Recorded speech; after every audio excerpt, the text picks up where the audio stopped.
Assalamualaikum warahmatullahi wabarakatuh.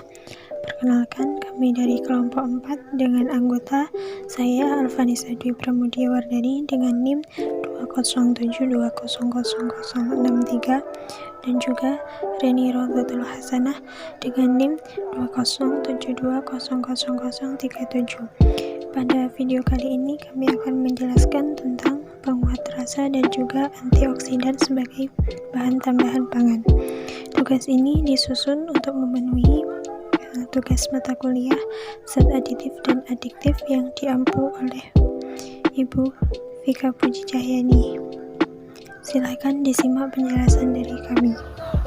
Yang pertama, kami akan menjelaskan mengenai penguat rasa. Pengertian dari penguat rasa adalah bahan tambahan pangan yang ditambahkan untuk memperkuat rasa atau memodifikasi rasa yang ada di dalam makanan.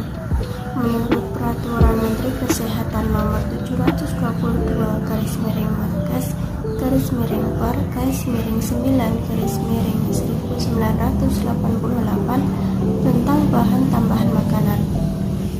Dalam peraturan ini, pengertian dari penguat rasa adalah bahan tambahan yang dapat memberikan, menambahkan, atau mempertegas rasa dan aroma.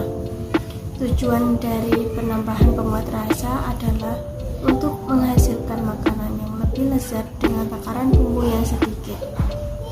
Sedangkan fungsi dari penguat rasa yaitu untuk menambahkan rasa nikmat dan menekan rasa yang tidak diinginkan pada suatu bahan makanan. Jenis dari penguat rasa sendiri ada dua, yaitu penguat rasa dari bahan alami dan penguat rasa dari bahan buatan.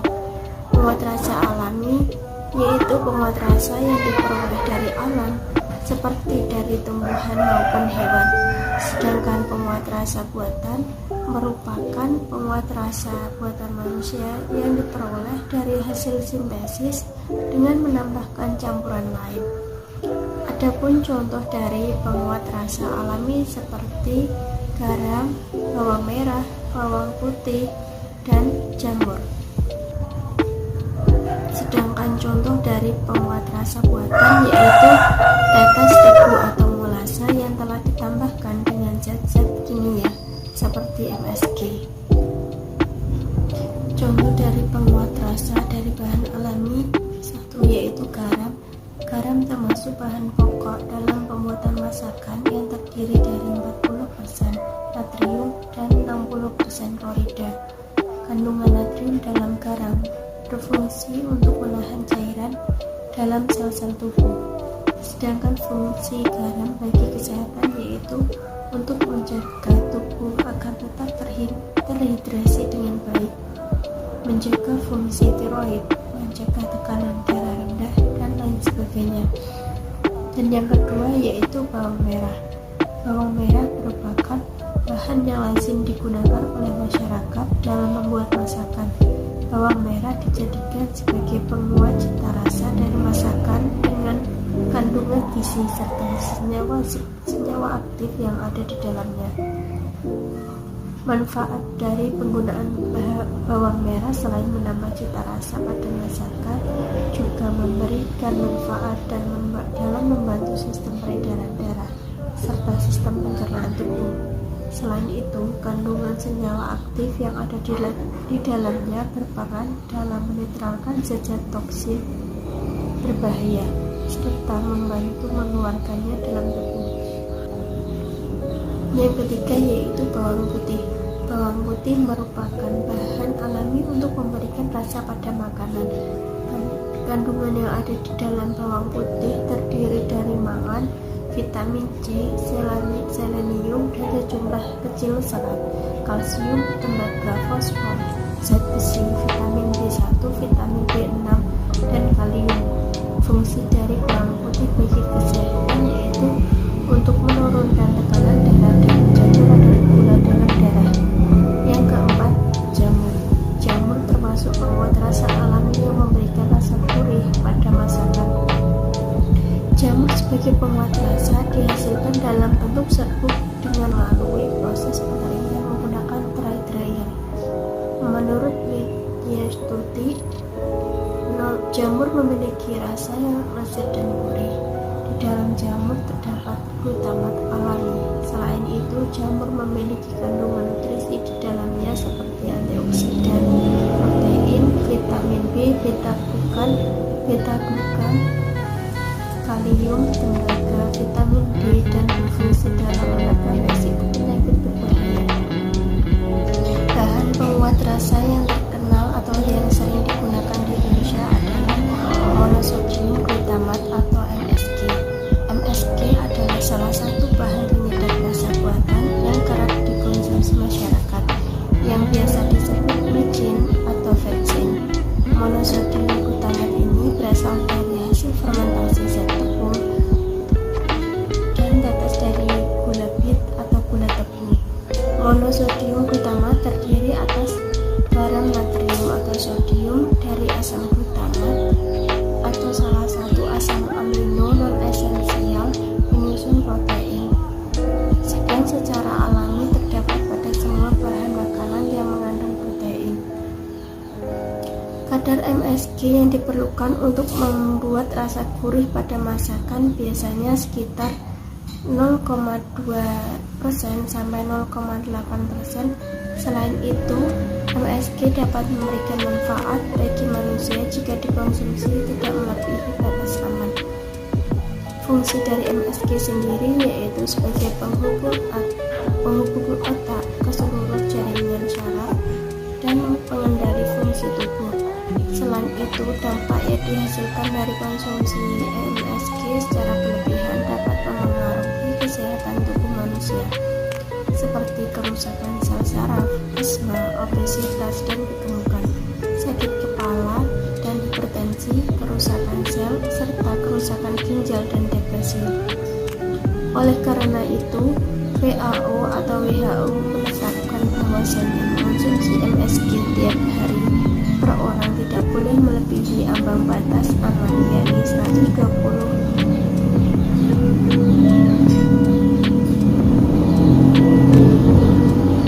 miligram per kilogram per harinya.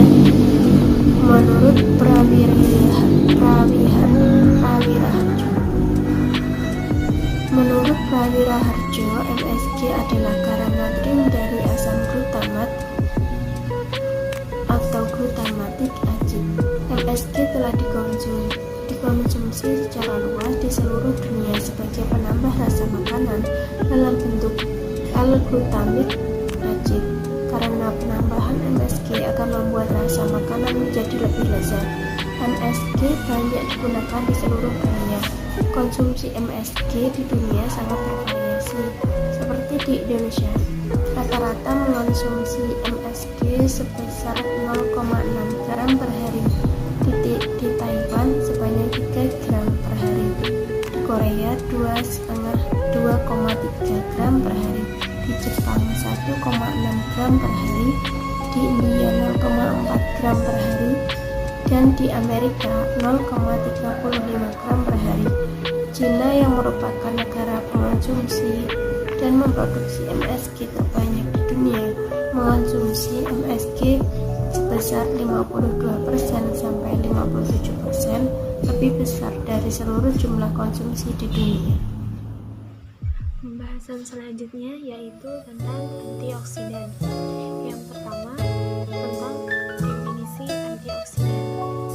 Antioksidan merupakan salah satu bahan tambahan pangan yang ditambahkan di dalam makanan untuk mencegah timbulnya atau terjadinya rasa tengik di dalam makanan akibat adanya proses oksidasi lemak atau minyak yang terdapat di dalam pangan.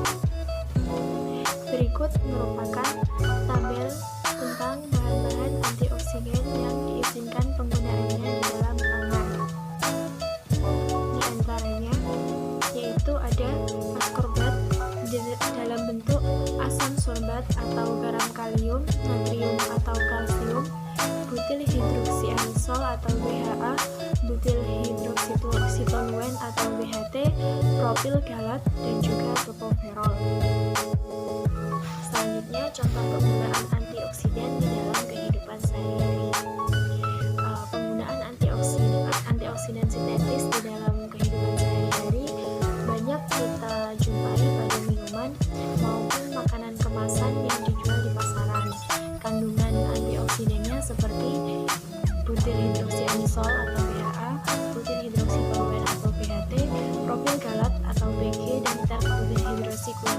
TBHQ. Sedangkan antioksidan alami yang sering kita jumpai di dalam kehidupan kita, misalnya terdapat pada mangga, jeruk, lemon, kopi, teh, bayam, rempah-rempah, dan lain sebagainya. Selanjutnya yaitu tentang jenis dan macam-macam antioksidan. Berdasarkan sumbernya, antioksidan yang dapat dimanfaatkan oleh manusia dikelompokkan menjadi 3 macam, yaitu yang pertama, antioksidan yang sudah diproduksi di dalam tubuh manusia. Antioksidan ini dikenal dengan antioksidan endogen atau enzim antioksidan.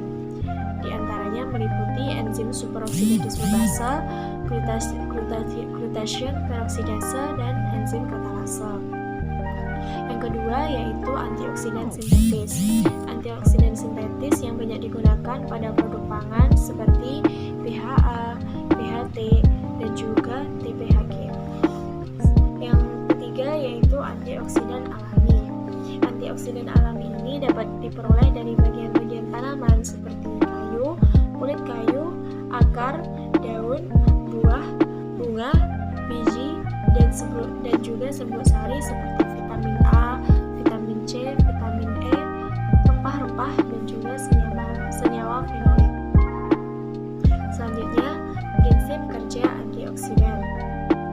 Indigo Mari menyatakan apabila pada suatu tempat terjadi reaksi oksidasi di mana reaksi tersebut menghasilkan hasil samping berupa radikal bebas tanpa adanya antioksidan, maka radikal bebas tersebut dapat dan akan menyerang molekul-molekul di sekitarnya. Hasil reaksi ini nantinya akan membentuk radikal bebas lagi yang lain yang akan menyerang molekul yang lainnya lagi.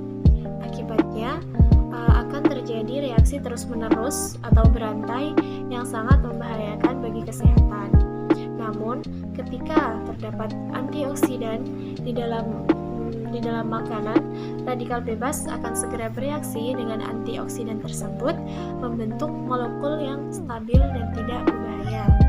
Berikut persamaan reaksi tanpa adanya antioksidan, yaitu yang pertama reaktan menghasilkan produk bertemu dengan radikal bebas dan yang bereaksi dengan DNA, protein, dan juga lipid yang terdapat di dalam produk tersebut akan menghasilkan radikal bebas yang lain.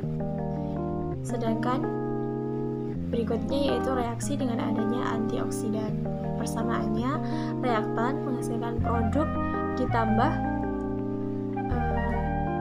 radikal bebas dan yang bereaksi dengan antioksidan akan membentuk produk yang stabil.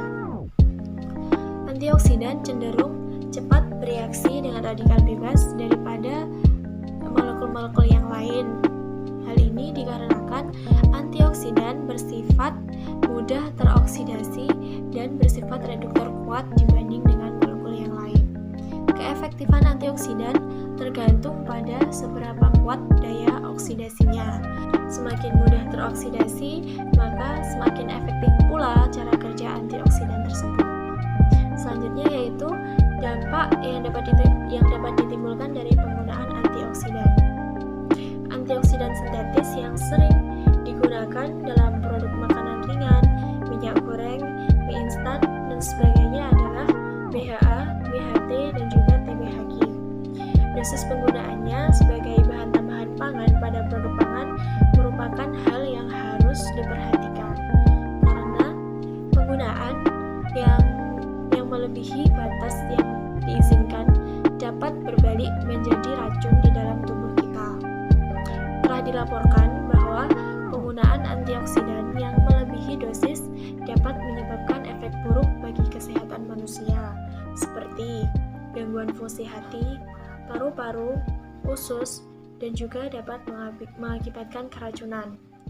Batas penggunaan antioksidan sintetis yang diizinkan sudah tercantum dalam Peraturan Kepala BPOM Republik Indonesia Nomor 38 Tahun 2013. Sedangkan nilai ADI atau Acceptable Daily Intake BHT, BHA, dan juga TBHQ maksimal adalah 0,3 mg per kilogram berat badan, 1,5 mg per kilogram berat badan, dan 0,7 kg per miligram berat badan. Konsumsi antioksidan sintetis yang sesuai dengan nilai ADI tidak memberikan efek negatif bagi tubuh. Selanjutnya yaitu cara membuat zat antioksidan dari bahan alami.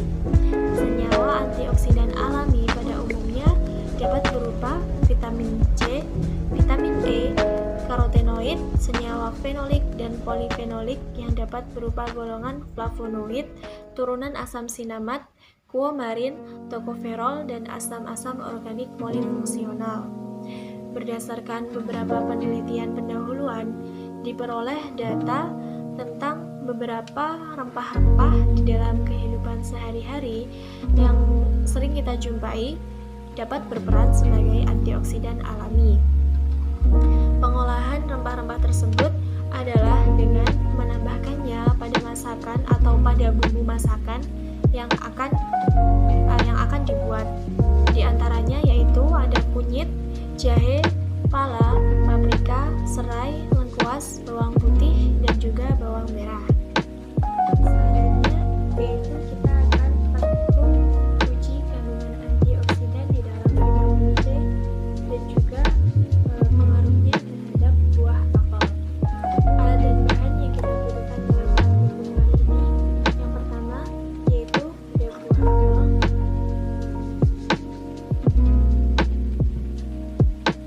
vitamin C,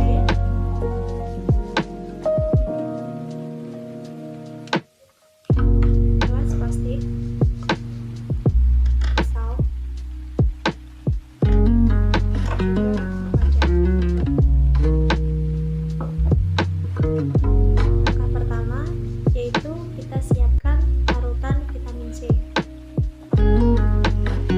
Setelah siap, selanjutnya adalah kita potong buah apel menjadi beberapa bagian.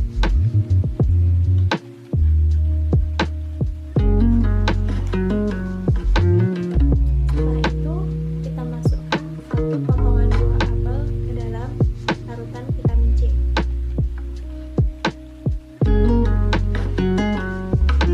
Sedangkan potongan apel yang satunya kita biarkan terkena udara terbuka. Selanjutnya kita ambil buah apel yang direndam tadi dan menaruhnya juga di dalam wadah.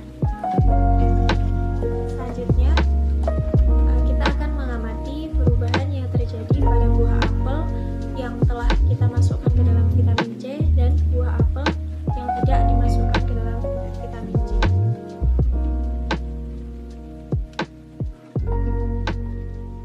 Setelah selama 10 menit dibiarkan dalam udara terbuka, ini adalah hasil dari apel yang kita uji tadi.